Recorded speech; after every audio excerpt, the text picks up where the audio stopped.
No, he was free to go and disrupt and go and get touches on the ball.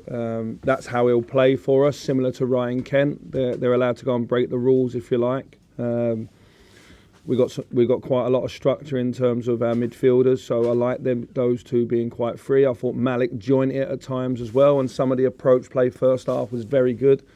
What we failed to do was reward ourselves, particularly if you think Alfredo's had 3 big moments in the first half where on another day he might have a first half hat-trick. I think then the first half become very stop-start through no fault of anybody really, with the penalty. Their lad has an injury, then there's another injury, a sending off, and the game was really broken up to half-time. We wanted more rhythm second half. I'm not sure we got it. I still think we had big moments again. Keeper makes a fantastic save from Ryan Kent, and it's a day where we should have probably scored 2 or 3 more on chances. I'm pleased with a clean sheet, and then we move on to Wednesday.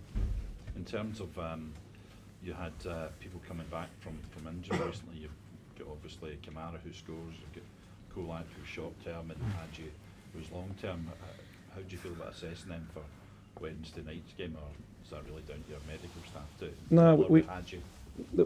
With Ianis is nowhere near ready to start. It was just lovely to be able to bring him back on today. He probably played a little bit longer than I wanted him to. It was just we had this date in mind and I wasn't going to budge from it. He wasn't. It was lovely to see him come back after a year here at Ibrox and get the ovation from the fans and for him to hear how much he means to them.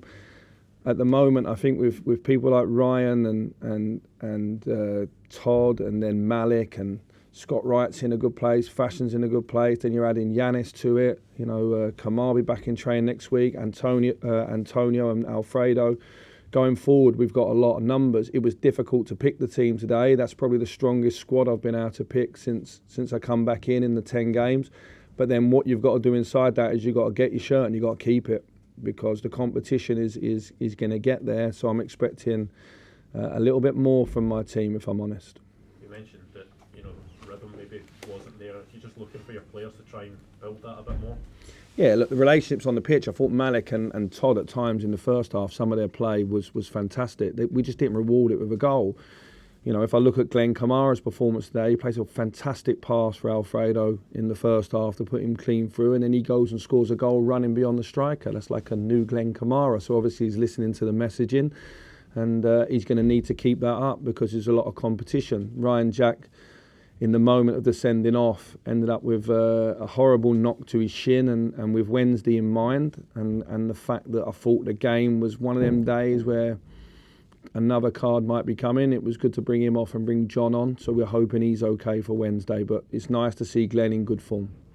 Michael, Todd, just to go back to Todd again, how difficult a decision was it to start him today, given he's not played a lot of football and he's only had a few training sessions? The last game he actually started with against me when I was manager of QPR back in November, I think. So he didn't play very well, actually. It was a 0-0 draw. No one played well. So if you thought that game was a tough watch, you should have watched that one. But no, jokes aside, it wasn't hard to play him because he's come here to play, and I wanted to put him in the team. We've got 3 home games out of the next 4, or 3 out of the next 4, coming up. So it's important for me to give him a debut here. It was very hard to take Fashion out because Fashion's been outstanding in the last few weeks, but we do have 2 more games to come, and I think for me to keep the players guessing and also to stay quite flexible and have variety for the other managers to keep guessing, I'm going to change 2 or 3 quite a lot now. I think we're in a place where our squad's strong, and if you want to be one of the mainstays in the team, you really have to perform at a high level, and I think that's a good place for us to be right now. And you mentioned earlier in the week how important the clarity you were giving him in terms of what you wanted him to do was a big factor for him to come here.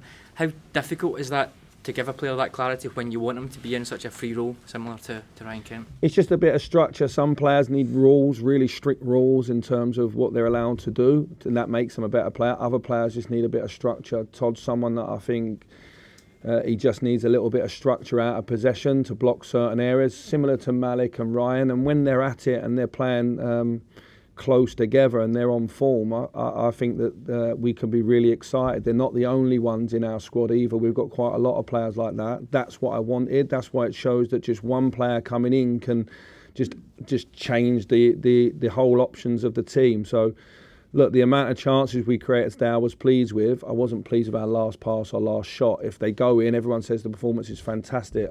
I thought whether they would have gone in or not, there's still enough in red flags in that performance for me to have a lot of work to do. But I was expecting that. I think it was just, when we look back on it, it'll be a routine 2-0, but I would like us to be a bit more ruthless in the final third. The chances were there for us today. We are from Romania, so for us it's very important, Ianis Hagi.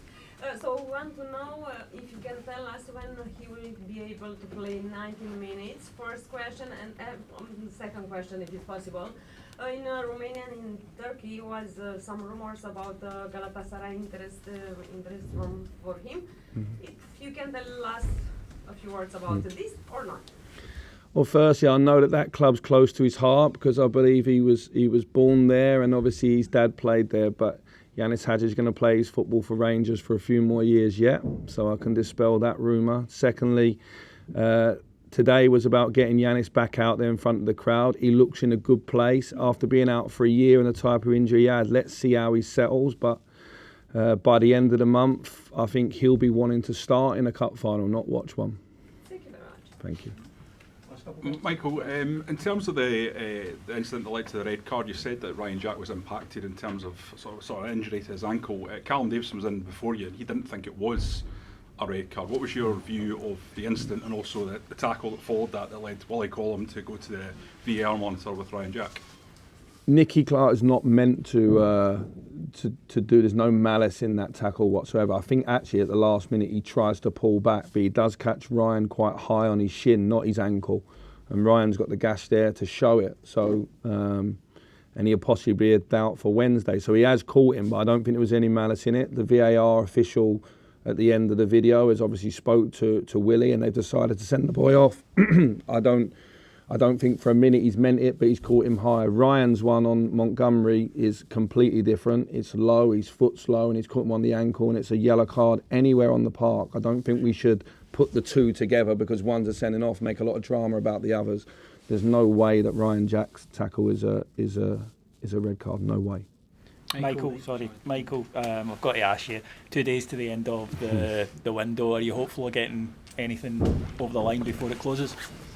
Listen, there's loads of stuff going on in the background. There's no more news than what I gave yesterday in the press conference. Obviously, there's one or two names in the media, and you've all run away with those a little bit because you're getting snippets from the other clubs. There's a lot of that I think's not right about those things. There's more wrong in those bits that speculation than right.